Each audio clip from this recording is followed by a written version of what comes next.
award winners here, so you can be a little more louder. Because if you cheer me louder, I will go away faster from here and your awards will come faster.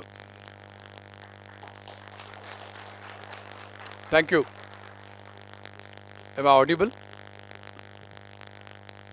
Before we get into the awards, I think there is some context that we are now leading our economy into, our world into. And if you look at some of the macro indicators, those aren't really seeing well. For example, uh, Ukraine, Russia hasn't stopped. Gaza activated yesterday again. New leadership change in US of A. On micro levels, here we are looking at a little bit problems on consumption. The latest survey, economic survey shows that middle class, who's the biggest spenders in terms of consumption, is holding back and remaining little more constrained in terms of their spending.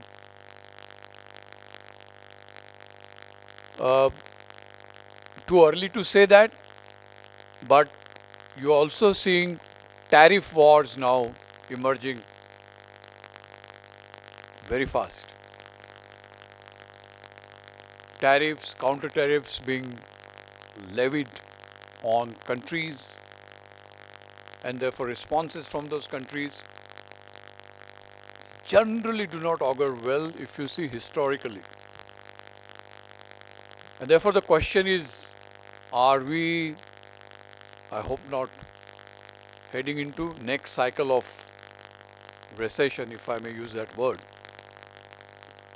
I really hope not, because this could be, to me, looks more artificial in terms of if at all something like that happens. And therefore for the organizations at very micro level, it's going to be a tough time. Again, we've set goals for country. We are saying we will be 10 trillion economy by 2030. We'll be third largest economy by 2030, and so on and so forth. But we also understand and we know on social indices, we are still struggling. Right to education,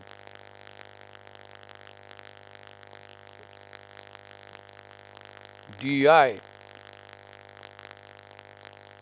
so on and so forth.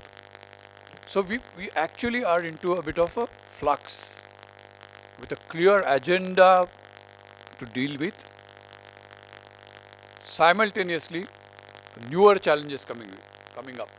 And therefore, I think it's time for each one of each one of our organizations that we represent, it's time to innovate. And one of the major responsibility, I heard the panel, eminent panel before this, the new innovation challenge is going to be in the lap of CHRO. Believe you me. Because on one side, if cost, etc., comes to center stage, there is going to be a challenge in terms of one of the most highest variable cost in any P&L is people cost, generally. But how do you still become winner? How do you innovate, therefore, is going to be the next challenge for a CHRO. And therefore, I think if we now start tuning our HR processes, systems, and philosophy to innovation oriented, probably we will have a first to be recession proof organization. Whether it is talent attract TA system, talent management system, fostering processes and policies that encourage innovation, risk-taking, etc., etc. So I think it's a good time now. It's a challenging, whenever there is challenges, that's a good time to be in, uh, in the saddle. But good news is that, and I'm sure, sir, you will bear me, you've transited from HR into the business. One good thing that COVID did to HR profession is that you now have become the most trusted partner of CEO. Very, very smoothly taking that seat away from CFO. Purely because organizations have realized that the competitive advantage no more lies in product, geography, technology. It only lies with people. And people are bunch of emotions. And if you are able to navigate those emotions successfully, quote unquote, then you are winner at the marketplace. And therefore, very core values of human beings, empathy, compassion, and gratitude, for eons where humanity values, and pressure situations of this nature today, where we are leading to, they further are getting magnified for us to tide through tough times and becomes winner at the marketplace.